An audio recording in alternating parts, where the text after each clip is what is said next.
Hey, what's going on, guys? Flick here. Welcome to episode 10 of our FIFA 19 career mode series with Crystal Palace. We're coming off one of the more eventful episodes of the series thus far.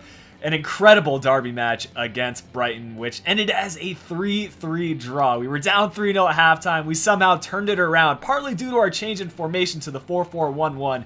And we got 3 unanswered goals. We'll look to continue that attacking form in this episode as we close out the month of December, which means next episode, the January transfer window will open, meaning that we can sign some players and improve the quality of this team. But let's focus on the episode at hand. We'll be starting with an away match against Manchester City, and then midweek we have a home match against Cardiff City. To close out the episode, it's another home match against Chelsea. I'll be posing lots of questions for you guys to answer in the comment section of this video, so make sure you stick around for those questions. But if you guys are enjoying this series, feel free to leave a like on the video to help support the channel, and if you're new around here, you can also subscribe. The first thing that I'd like to discuss is my decision to change to the 4-4-1-1 formation. I think it fits my attacking style a bit better, providing more short options. I'm not really someone that likes to play on the wing and send in crosses, although given the opportunity and I see like an open Christian Benteke, then I'll do it, but it's not my go-to attacking style. But I'll walk you through the players and the tactics that I'll be using. In between sticks, no change there. Guaita's been solid for us all season. He'll remain as our starting goalkeeper. Backline also hasn't changed. Left back, Van Aanholt. Center backs with Sacco and Tompkins. And then our right back, of course, Aaron Wan-Bissaka. At the right mid position, not too much of a change for Townsend. He'll be playing a little bit deeper in the team, so tracking back more and helping to defend. A center midfield partnership of Milivojevic and then Max Meyer. I put him on the left because moving forward, I'd like to for him to get up and then finesse shots on his right foot to the far post, and I think playing him on the left will give more opportunities to do so. Yannick Bolasie has switched from a substitute to a starting player because he's really our only proper left midfielder in the team, at least a high-rated left midfielder. And then at center forward, we have Wilfried Zaha, currently the top goal scorer in the Premier League. We'll see how he plays in this center forward role, right behind Christian Benteke, who's right behind him for most goals scored in the Premier League. I think Zaha has 8, and then like Benteke and Milivojevic have 7. Some incredible figures there. I've also made a few changes to our substitutes. Of course, we have Speroni here on the bench, and then I brought in Riedwald to act as more of a center back and center defensive mid option. In the last episode, Van Aanholt picked up a slight injury. It's nothing serious. He can still play for us moving forward. But I had to use Koyate in a left back role, which is not his preferred position. So if we have any sort of injury, I need to make substitutions to my defense. I'll bring on Riedwald, and we're sorted there. Of course, Koyate being a good second half center mid option. The same said with Ruben Loftus-Cheek. And I think it's actually good for him to act as a substitute right now because he has really low stamina, or because he works so hard in game. His fitness is always so low at halftime. So we can bring him on in the second half. He can still contribute to the game, and then we'll work on improving his stamina moving forward. MacArthur still on the bench for us, and he will be getting consistent play time. And then I've taken one of our strikers off in Sorlot. He'll still get some play time as a reserve player, but I feel like Ayew and Wickham are the two better options at the striker position. Taking a look at the tactics, I've made a few adjustments to what I used with the 4-3-3. I've been liking this press after possession loss defensive style in Ultimate Team, so I'm going to see how it carries over to career mode. I've dropped the width down by 1 from the default, and the depth is staying exactly the same. I felt like in the last episode, West Ham really beat us on the counter, so I dropped my depth down from like, I think 7 to 5. I think that's going to help out with that moving forward. And then for the offensive style, pretty standard stuff. Width is on default. Players in the box, that might be the default, may be up by 1, and then quarters and free kicks will have 2 players back. As for the instructions, there's no change to our defense, so no point in going over that. For our wingers, our left midfielder and right midfielder, we have cut inside and get in behind. I feel like we're going to get a few through ball opportunities in this game, and that will give us the option to play it out wide if it does arise. For our center mid options, we have Meyer on default, but Milivojevic stay back while attacking, giving us an extra defender to stop those counterattacks. And then for our strike force, I think I have Zaha on default, and then Benteke, the only instruction I changed was to make him a target man, which is, of course, how we're going to use him. There haven't been any changes to our roles. That stayed exactly the same. Milivojevic still our captain. Townsend in control of all the free kicks, penalties given to Milivojevic, and then left corners given to the left-footed Townsend, right corners given to the right-footed Milivojevic. With the January transfer window approaching, that also means that players that are 23 or older who have less than 6 months remaining on their contract are eligible to be signed on a pre-contract deal. The 3 players for us that are eligible are Punchin, Kelly, and Speroni. I'll walk you through those players' value in our squad because I'm not sure what exactly I want to do with them. Kelly's pretty set on leaving, so it's really a matter of whether we can transfer him out before other teams approach him for a pre-contract deal, and that way we can get a little bit of cash. But Speroni, looking at his value, we could hardly get anything for him, so I think I'm just going to let his contract expire, not really look to transfer him out of the team. For Martin Kelly, you can see if we manage to sell him, we can get a decent amount of cash, $4.8 million for his value. I'm thinking we can get roughly $4 million added to our transfer budget.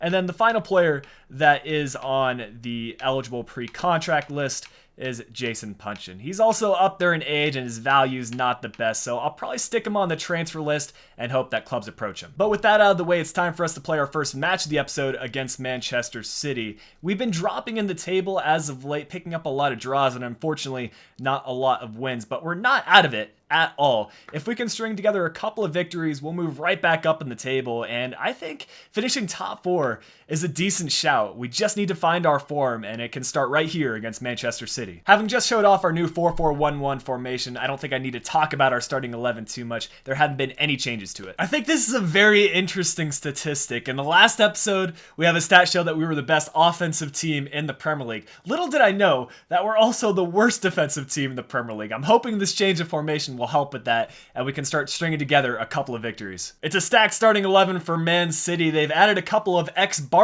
boys in Sergio Roberto and Thiago. It's going to be a tough fixture for us, but all we can do is hope for the best, and maybe we can get a draw or even 3 points. Leroy Sané bursting down the left wing and sending it across already. Oh, we've conceded so many header goals, and it's going to continue into this episode.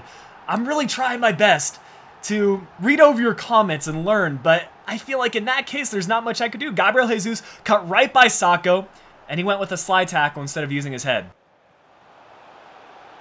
This Manchester City attack is too good, man. We're going to have to close down Sané, and that was a great tackle to probably save a goal. And we need to get something going for us. Really, no space for us to maneuver passes, and Kevin De Bruyne is boss in the midfield. This is some good play. We just need to finish this chance. It's Christian Benteke. Puts the shot wide. He's been clinical as of late. Not messed up on too many opportunities. And that was a golden one for us to make things level. But it's promising to see us string together a few passes and play Benteke through on goal. I want to see more of that. Corner kick for Manchester City off of a good save from Kevin De Bruyne's shot. I'm trying to get this one away. Laporte's header going over the crossbar. We're lucking out because it seems like I'm losing every aerial challenge. 2 players marking Laporte, and we still can't win a header. Benteke has options around him. We're going to use Wan-Bissaka, playing to Townsend's feet. Now playing this one back inside to Milivojevic. He's beaten Kevin De Bruyne, and we're able to find Christian Benteke. Trying to get this one on his right foot, and he'll have a shot. Instead, we get it to Zaha. We're forced to play it backwards once again. We win a free kick, though. This might be our chance to draw level. No yellow card given to Kevin De Bruyne. And we'll step up for this one. Doing the tactic that I've tried out the last few episodes. And we'll see if Andros Townsend or Milivojevic can get through on goal. It's timed well. We're looking for that extra pass in the middle. And we had the open player, but I think it was Laporte who stuck out a leg. And we only get a corner kick out of it. Good pass. I'm going to try to shoot this one quickly. Zaha with an effort on target. Finally, we're able to test Claudio Bravo. And I don't know how good he's going to be for Manchester City. They're sitting lower in the table. The defense has been solid. You have to question whether the goalkeeper might be the issue. Nice ball played through to Balassi. Should be able to keep this inbounds. He does have a few players to beat. We'll send in the cross really to nobody. And Mahrez able to head this one forward to Gabriel Jesus. Manchester City on the counterattack. They have Leroy Sané trying to run into space. And Mahrez just about keeps that one in bounds. Now the quick tempo passing is going to come in. Mahrez cutting in on his left. Thiago over to Fernandinho. We're trying to contain and get into the halftime break. Kevin De Bruyne playing it through. And Gabriel Jesus will finish. The struggle bus is real, guys. Manchester City is obviously a great team, but I feel like we've played all right. We're unlucky not to have scored in the first half, and something needs to change, whether it's a matter of me pepping up the team, because the play hasn't been bad. Here are the statistics. This is what I'm talking about. Sure, Manchester City generated more shots, but we had a few shots of our own, yet they sit 2 goals in front. We'll make a single change in the midfield. I'm planning on pretty much splitting playtime between Meyer and Loftus-Cheek. Considering their similar age and a similar rating, I want both of them to get plenty of playtime. Look how high Manchester City are playing. We need to find a way to break out of this press, and this might be the way. Loftus-Cheek playing it out wide to Balassi. We have the run from Zaha, the number 11. He's going to control that well and play Balassi in behind. This is what we want to see. Christian Benteke offering an aerial threat, but Bravo's just going to punch that away. Man, they just swarm our defense so badly. Now Aguero's been brought in for Gabriel Jesus, substituting one great striker for another. We'll try to get that header away, and finally we're winning some challenges. Look at that. We have no support in the attack, though. We'll try to play this one to space, and Andros Townsend has room to run. If only the pass was just played more in front of him, we might have generated a good attack. Still with something, though, as Laporte steps in. It's another challenge broken up, and I'm not sure we're going to score in this match. Good cross sent in. Benjamin Mendy was well positioned to get that away. Otherwise, Townsend might have been able to make contact with it. City are making a few substitutions. Thiago being brought off for Eriksson. They have such a stacked team, guys. We'll make a substitution in the midfield. Milivojevic being brought off and Koyate being brought on. I think we have to switch things up at the striker position as well. Connor Wickham found some goals earlier in the season, especially during the preseason. Maybe he can bag one right here. That's a good strike from Loftus-Cheek. 6 minutes left in it, and we finally scored. Can we press on and try to get an equalizer? That was some good vision from Zaha to spot out the open run. And I think that was on Loftus-Cheek's weak foot as well, so fair play. Not long left in this one. We have a few attacking options here, but it's Otamendi to step in. And just 3 minutes of added extra time. We should have time to get one more attack in if we can get possession back. And we have, with Sacco, playing it out wide. It's an interception from Sane. I think I made a mess of it, unless the ref gives us a few extra minutes, but Manchester City are going to score. They've made us pay for the couple of mistakes we've made, and that's a sign of a good team. I'm telling you right now, you cannot afford to mess up on ultimate difficulty against these top-level teams, and we played a lot of top-level teams in the last month or so. But that's football. You're going to win some, you're going to lose some, and all you can do is just try to grind through it and get those results. They will come eventually. We do get man of the match, though. Wilfried Zaha with a 9.0 rating. He provided that good assist to Loftus-Cheek, who also got an 8.4. A monthly scouting update coming through from the United States. We've already signed one player in Gagnon and promoted him to the senior squad. We'll see if we can find any more. It looks like Anthony Williams might be a decent player. He's not going to have the highest potential, 71 to 91, but his overall and value are pretty good. So we'll sign him up and add him to the youth academy. The same for Bruce Martin. Apparently, I need to sort out my youth squad, so time for me to reject some players. For full transparency, I'm going to cut the players that don't have 90 plus potential. I'm not going to always talk about it when I cut these players. Just assume if they're not in the youth academy and they used to be, I cut them. All right, back to the squad report from the United States. We will be signing Bruce Martin. I think I cleared up 3 or 4 slots in our youth academy. Anthony Haber seems to have a good value of 350,000. We'll be adding him to the youth academy. And this U.S. scout is coming through with some great players. Jose Tremblay being added to our youth academy. Bruce Smith, same for him. A good value, a good overall. We'll add him. And that will be it for this month from the United States. Once again, it's one of our younger players that are approaching me about getting more play time. And I'm surprised none of our higher overall players have asked about it. I guess they're a little bit more mature, but we'll stick O'Dwyer on the bench for Riedewald, and, you know, if we're winning against Cardiff City, then I'll sub him on for a few minutes. I have rotated our defense around a bit for this match in order to preserve some player fitness, because, of course, we do have a fixture against Chelsea to close out the episode and to close out the month. Our front 6 haven't changed at all, but it's a back line of Schlupp, Riedewald, Ayer, and Ward. I'm excited to see how Ayer and Riedewald pair up, because they're going to be our future center back duo. I forgot to take a look at the league table prior to this match, but judging from previous episodes, I can almost guarantee you that Cardiff sit in the relegation zone. So this is a must-win game for us. If Meyer gets a free finesse shot, we're going to take it. And this is our chance. The finesse shot effort creeping just wide of the post. Looks like Cardiff City aren't pressing us very much, which should open up some more chances for Meyer. Good clearance from Ayer. Maybe that's what we need. Ayer has great jumping, and he's already a tall defender, so we're not going to concede from crosses as we nearly concede from a great pass.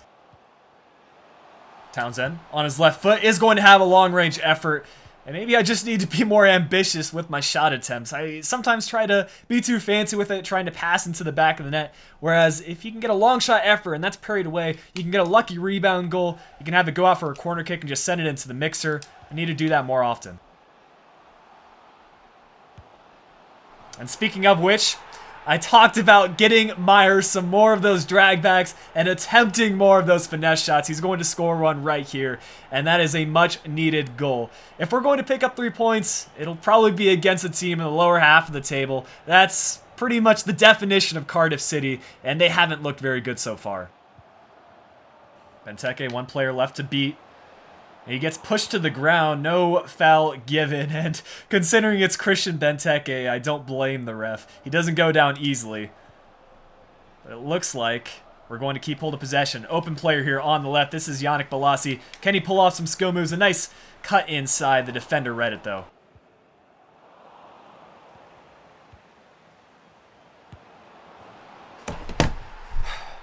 I need to stop making silly errors like that. That is completely on me. Cardiff City have not been in this match at all, but I pretty much gift them possession our half. They're able to string together a few passes, and all of a sudden, it's 1-1.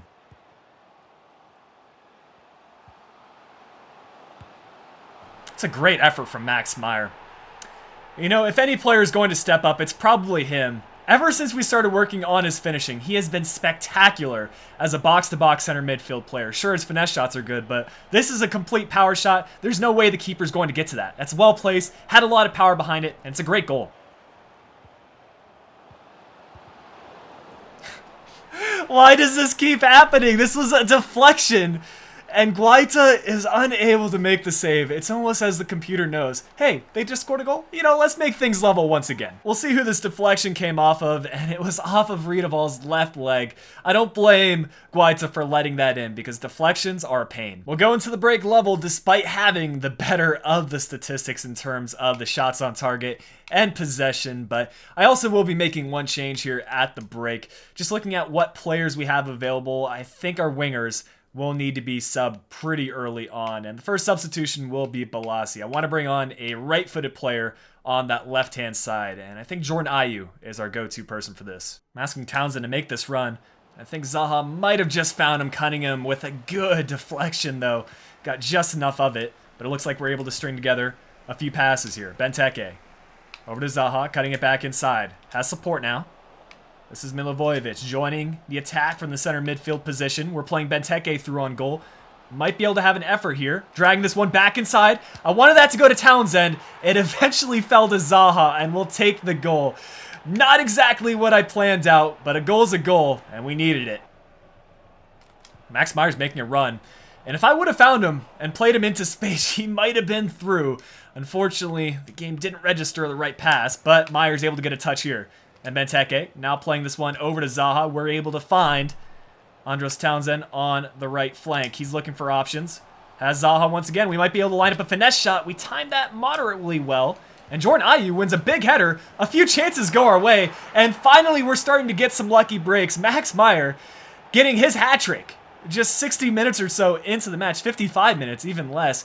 And he has been on fire in the last month or two. It's just great to see that in a career mode save. A guy that was a little bit criticized at the start of the save by me as well, but he has just turned things around and he can finish given the chance. Corner kick chance for us. We'll whip this one to the near post. Can Christian Benteke join in on the goal scoring? Not this time, but we will play it in the center and find Andros Townsend.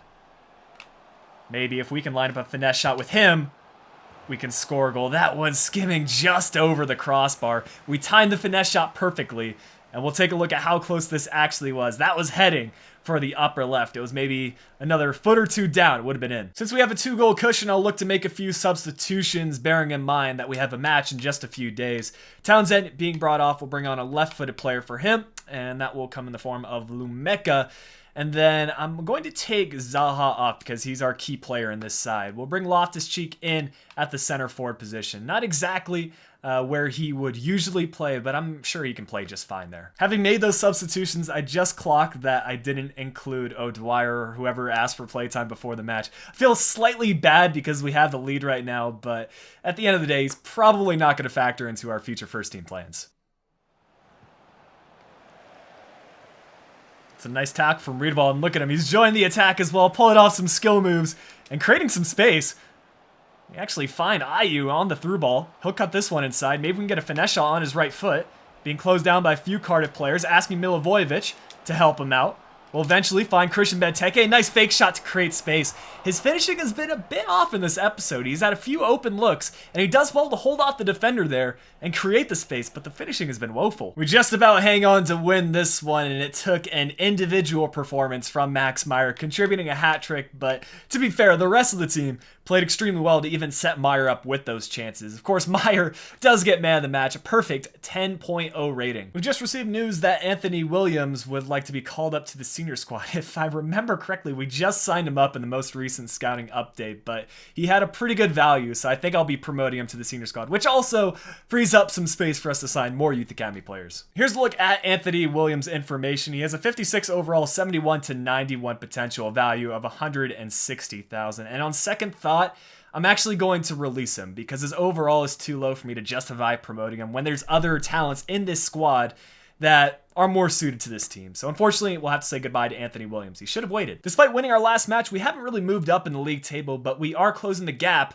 on the teams in front of us. Chelsea are our next opponents. They're sitting second with 38 points. I mentioned earlier in the episode that I want to get you guys involved in the comments section, and we will be doing that now. Those of you that are watching up to this point are engaged in the series, and I really value your feedback. So I've come to the decision that I will be keeping Benteke at least for this January transfer window. He's just scoring so many goals, and at this point in time, I don't feel like we need to make the upgrade. He fits well in this 4-4-1-1 position, giving the versatility of finishing chances inside the box and also providing an aerial threat, which Zaha's not the best at.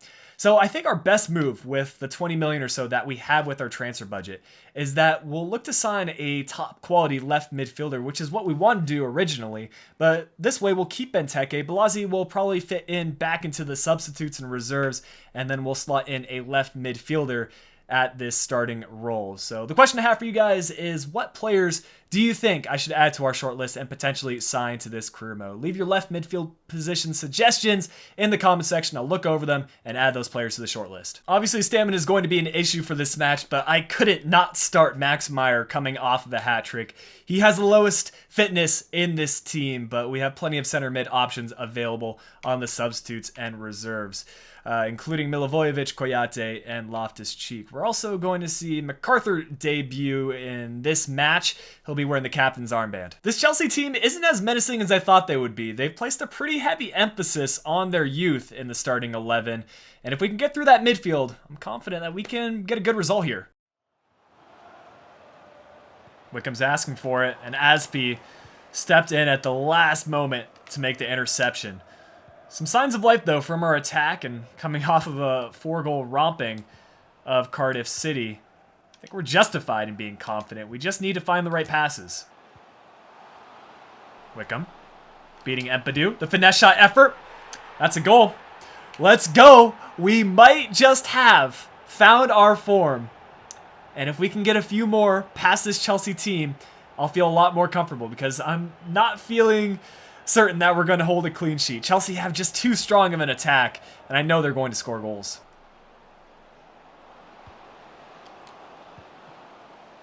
I'm not sure if that came off our defender or off a Chelsea player, but Quito is still able to make the clearance. Actually, I thought they were going to show the replay there, but we can take another look at Wickham's nice finesse shot.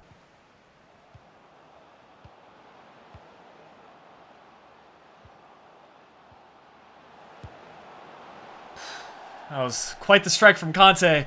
Luckily for us, it was off target, and we have just been absorbing this Chelsea pressure. Somehow we haven't conceded a goal. Just looking for the open player. We're not in a rush to create any chances. We do have the 1-goal advantage. I think this time I'm just going to send it across with MacArthur. Open player on the back stick, And Chelsea forced to clear it out for a corner kick. We'll try to find Wickham. Instead, it's going to go to a different player. It's a good header, but for the second time in this episode, we've had a header cleared off the line.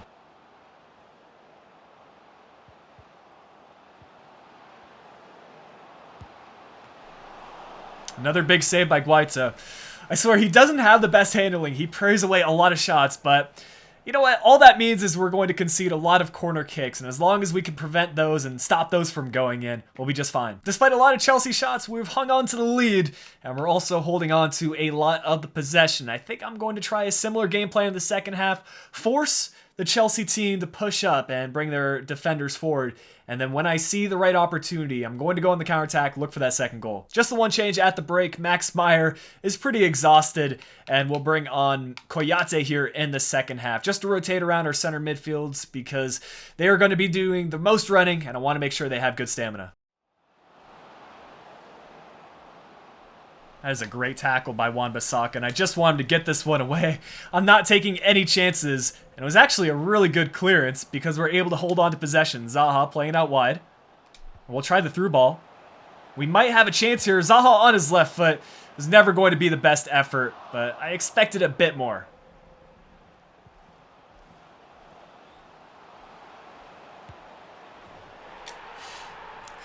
You guys don't know how satisfying that goal is. Townsend has missed on his finesse shots so many times in the last episode.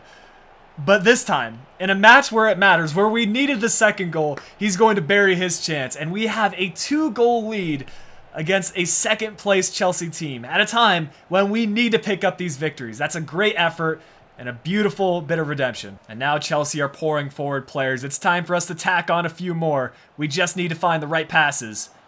And Connor Wickham has joined the attack here. Looks like he drifted more into a midfield role. Zaha, what can he do? He's burned by a few Chelsea players. We'll hang on to possession. Townsend, a nice drag back. Looking for the far post cross. Can we win this? It will be 3, and it's the number 3 to score it. I'm not even sure who that is. And no wonder I didn't know who it was. It's Van Aanholt. You don't see him joining the attack too much and contributing goals, but there's something about this match and something about the third goal.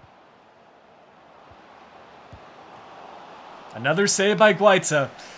Chelsea are going to keep on pushing forward players, but I think at this stage, I don't see them coming back from a 3-goal deficit, no matter how good their attack is.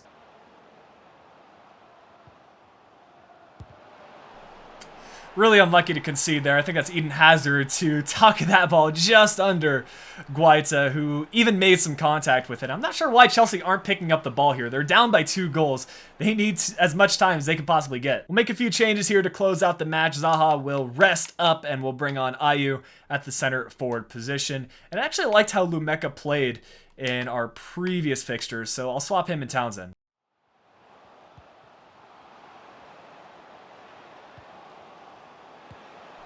That's a great turn from Connor Wickham, and it was a matter of time before we got this 4th goal. Chelsea were pouring forward too many players. They were trying to get back into it, and that was some nice vision by Lumeka. He could have crossed it in, but he optioned to play it on the ground, and Wickham able to do a beautiful turn, and the number 14 able to get out of the way.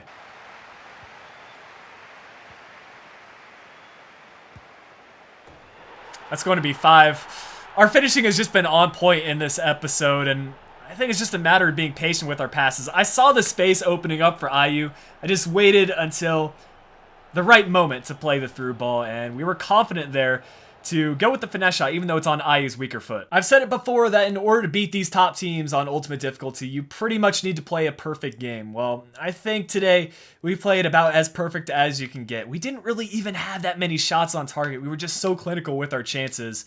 And looking at the player ratings, it's tough to decide who gets man of the match. Connor Wickham ends up with it with a 9.6, but Andros Townsend also put in a great performance, and it's great to see him find some form with a 9.5 rating. But that will wrap up today's episode. It's great to end things off on a high note, and with the January transfer window upcoming in the next episode, we have a lot of things to look forward to in this career mode. If you did enjoy today's episode, feel free to leave a like on the video, subscribe to the channel if you're new, but until next time, this has been Flick. I'll be talking to you guys again soon.